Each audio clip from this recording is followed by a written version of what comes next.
Então vamos lá, eu gostaria de falar brevemente sobre a Ética Nicomaquia de Aristóteles, um filósofo grego do século IV a.C., e ele escreveu uma ética para auxiliar os legisladores de Atenas a educarem os atenienses, de modo a tornar os atenienses bons cidadãos, e assim que eles possam então realizar o bem comum, que é a vida feliz de todos os habitantes da polis grega Atenas, né?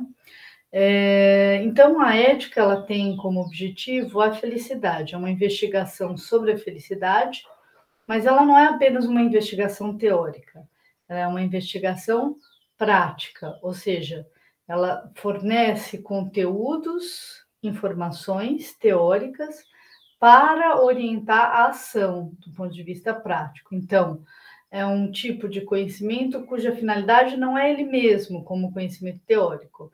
A finalidade é um objeto que é o próprio agir humano, né? Então, a finalidade da ética é fazer com que nós possamos agir da melhor maneira possível, porque agir bem significa viver bem. E para agir bem, né, é preciso se tornar uma pessoa boa. Então, para Aristóteles, há uma imbricação entre ser uma pessoa boa, agir bem e viver bem, portanto, ser feliz, né? Não é possível dissociar o ser da ação e do viver, para Aristóteles, né? Então, no fundo, o que ele está se perguntando, ele faz uma ética para os legisladores atenienses, ele está se perguntando como é que a gente pode educar os cidadãos para que eles se tornem pessoas boas, virtuosas, de modo que assim seja possível realizar a felicidade, o bem viver. Lembrando que a virtude ela é a principal causa para ser feliz, ou seja, só uma pessoa boa é capaz de viver bem. Mas ela conta também a felicidade, para que ela possa ser realizada, ela conta com uma certa dose de fortuna, de boa sorte, né? Então, o virtuoso ele precisa também contar com uma certa sorte, ou não sofrer grandes e intensas vicissitudes, tragédias no decorrer da sua vida. Por quê? Porque mesmo uma pessoa virtuosa, ela não consegue ser feliz se ela passa uma vida inteira sofrendo tragédias, uma seguida das outras. Bom, então como que Aristóteles procede, né? Veja, ele faz uma investigação a partir do que os seus predecessores disseram que era felicidade, ou seja, os filósofos que antecederam Aristóteles, e aí ele vai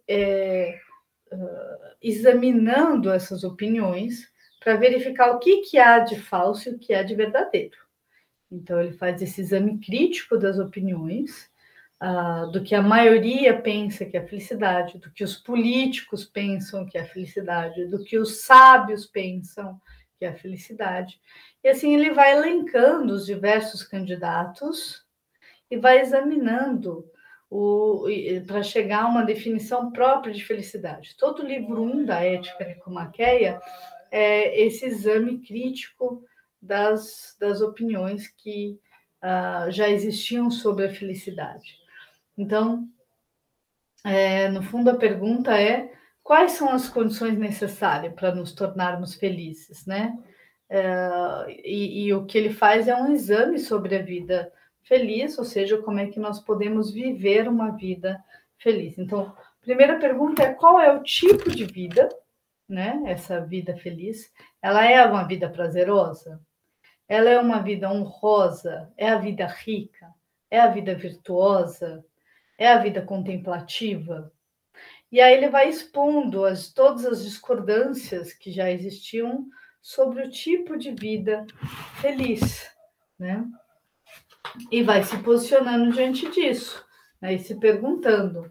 Então a gente vai ver que a felicidade ela vai ser determinada como um tipo de vida para Aristóteles, segundo a virtude, né? Então, a felicidade é uma atividade segundo perfeita virtude. Essa é a definição que ele dá no livro 3, o capítulo 1. Desculpa, o capítulo 3 do livro 1, né? Mas isso não exclui, apesar de ser uma atividade ou ações virtuosas, isso não exclui os outros bens necessários, como o prazer e a boa fortuna, né? Então, a vida feliz, ela não se reduz a uma vida prazerosa. Aliás, quem vive em função dos prazeres vive como os animais e as crianças, né? Mas sendo um adulto, ele vive de modo depravado, perverso, intemperante, que é a pior figura moral de todas.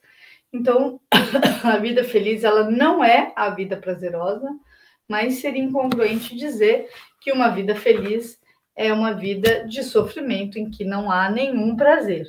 Não, há prazer, mas o prazer, ele não se confunde com a felicidade. A felicidade não é o mesmo que o prazer. O prazer, ele ocorre necessariamente para aquele que é virtuoso e age bem. Então, ao agir bem, porque a finalidade tem que ser agir bem, ele tem prazer em agir bem, se ele assim desejou agir em vista do próprio bem, né? Então, o prazer, ele não deve ser extirpado da nossa vida, mas ele, ao contrário, ele é necessário para que nós possamos viver bem, para que nós possamos ser felizes, mas ele não orienta a nossa ação. O que orienta a nossa ação para Aristóteles é o bem desejado em vista dele mesmo. Esse bem, ele é apreendido racionalmente. Então, aí vem outro ponto importante da ética, que é o seguinte: educar moralmente alguém para a virtude significa educar a parte racional desse ser humano, ou seja, fazer com que ele haja bem conforme o exercício pleno da sua razão, um exercício excelente, que é a virtude intelectual. Então, ele deve desenvolver com isso a prudência, né? Ele deve não só aprender o que se deve fazer, o fim da ação, mas os melhores meios do ponto de vista moral para agir dessa maneira. Então, ele deve deliberar bem e escolher bem o que ele deve fazer, tá? Então, isso é a virtude intelectual. E educar bem é também desenvolver a virtude moral, ou seja, a excelência da nossa parte desiderativa. Então, o virtuoso é aquele que também deseja bem. O seu desejo está em absoluta harmonia com a sua razão, né? O desejo, para Aristóteles, segue aquilo que a razão determina como sendo boa, porque só a razão pode determinar o que é bom e o que é ruim. O desejo, ele obedece ou ele desobedece isso que a razão determina como sendo bom. No caso virtuoso, há uma harmonia. E no caso do vicioso, há uma desarmonia, ou seja, completa e absoluta, uma dissociação, né? O vicioso, o intemperante, ele não está preocupado com o que é bom. A sua razão, ela não discerne mais o que é bom. A sua razão discerne os meios mais eficazes para realizar aquilo que lhe dá prazer, né? Essa é a característica do intemperante. E entre o vicioso e o virtuoso, nós temos duas figuras morais que são do controlado e descontrolado, ou seja, que a maioria das pessoas, né, que ora se controla e faz aquilo que a razão determina como sendo boa, ora se descontrola e faz aquilo que é contrário ao que a razão determinou como sendo boa, mas que é prazeroso. Então, a educação para Aristóteles, ela se faz em termos de uma educação para a virtude. Essa virtude é uma virtude intelectual e moral, ela diz respeito à razão e ao desejo, e só assim é possível viver uma vida boa, viver uma vida feliz, né? Então, as leis, elas são necessárias, mas elas não são suficientes. É preciso educar, é preciso se habituar a agir bem, né? E não simplesmente obedecer leis, mas você deve saber o que é bom, né? Desenvolver uma virtude de modo a saber o que é bom naquele momento particular. Então, há uma particularidade importante, né, do bem para Aristóteles. E, então, o papel do legislador é não apenas fazer leis justas, mas conseguir, de alguma maneira, educar esses cidadãos para a virtude, porque só assim é possível ser feliz. Então, é esse o objetivo da ética, e sendo feliz, nós podemos, em conjunto, realizar o próprio objetivo da política, que é o bem comum, né? A felicidade de todas, de todos. Então, é isso que eu tinha para dizer.